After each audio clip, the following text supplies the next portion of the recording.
السلام علیکم جی، آج ہم بتائیں گے stay young, keep your legs strong. Old age begin in the legs, stay active. Strong legs strong life, keep moving keep living. Old age start from the legs. Upward keep your legs active and strong. بڑھاپا ٹانگوں سے اوپر کی طرف شروع ہوتا ہے. اپنی ٹانگوں کو متحرک اور مضبوط رکھیں. جیسے جیسے ہم سالوں میں آگے بڑھتے ہیں، ہماری ٹانگیں ہمیشہ متحرک اور مضبوط رہنی چاہیے. جیسا کہ ہم مسلسل بوڑھے ہوتے جا رہے ہیں، ہمیں اپنے بالوں کے سرمئی ہونے یا جلد کی جھڑیوں سے خوفزدہ نہیں ہونا چاہیے. لمبی عمر کے علامات میں ٹانگوں کے مضبوط پٹھے سب سے اہم اور ضروری ہیں. اگر آپ 2 ہفتے تک اپنی ٹانگیں نہیں ہلائیں گے، واک نہیں کریں گے، تو آپ کی ٹانگوں کی طاقت 10 سال تک کم ہو جائے گی. ڈنمارک کی یونیورسٹی آف کوپن ہیگن کی ایک تحقیق سے پتہ چلتا ہے کہ بوڑھے اور جوان دونوں 2 ہفتوں کی غیر فعالیت کے دوران ٹانگوں کے پٹھوں کی طاقت 1/3 تک کمزور ہو سکتی ہے، جو کہ 20-30 سال کی عمر کے برابر ہے. جیسے جیسے ہماری ٹانگوں کے پٹھے کمزور ہوتے جائیں گے، انہیں ٹھیک ہونے میں کافی وقت لگے گا، چاہے ہم بعد میں بحالی اور ورزشیں کریں.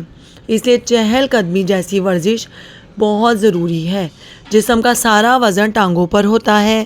پاؤں ایک قسم کے ستون ہیں جو انسانی جسم کا سارا وزن اٹھاتے ہیں.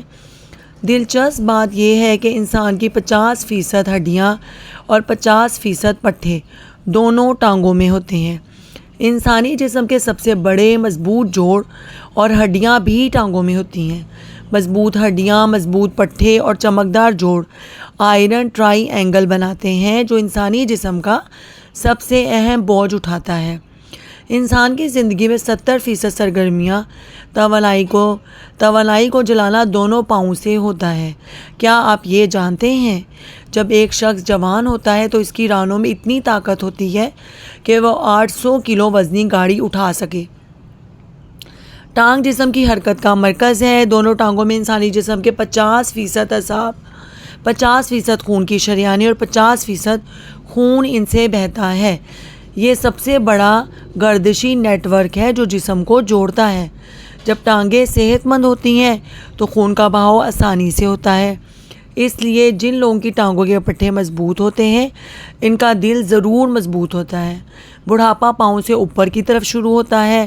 جیسے جیسے کوئی شخص بڑا ہوتا جاتا ہے، دماغ اور ٹانگوں کے درمیان ہدایات کی ترسیل کی درستگی اور رفتار کم ہوتی جاتی ہے. اس کے برعکس جب کوئی شخص جوان ہوتا ہے، اس کے علاوہ نام نہاد بون فرٹیلائزر کیلشیم جلد یا بادیر وقت گزارنے کے ساتھ ختم ہو جائے گا، جس سے بوڑھوں کو ہڈیوں کے ٹوٹنے کا زیادہ خطرہ ہوگا.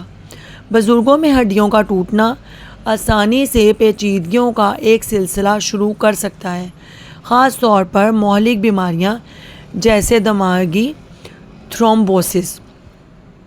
کیا آپ جانتے ہیں کہ عام طور پر 15% عمر رسیدہ مریض ران کی ہڈی کے فریکچر کے 1 سال کے اندر مر جاتے ہیں؟ ٹانگوں کی ورزش 60 سال کی عمر کے بعد بھی کسی صورت نہیں چھوڑنی چاہیے. اگرچہ ہمارے پاؤں ٹانگیں وقت کے ساتھ آہستہ آہستہ بوڑھے ہوں گے، لیکن ہمارے پیروں ٹانگوں کی ورزش کرنا زندگی بھر کا کام ہے. صرف ٹانگوں کو مضبوط کرنے سے ہی کوئی شخص مزید بڑھاپے کو روک یا کم کر سکتا ہے. براہ کرم روزانہ 60 منٹ چہل قدمی واک کریں تاکہ یہ یقینی بنایا جا سکے کہ آپ کی ٹانگوں کو کافی ورزش مل رہی ہے، اور یہ یقین بنانے کے لیے آپ کی ٹانگوں کے پٹھے صحت مند ہیں. Stay young, keep your legs strong. اللہ حافظ.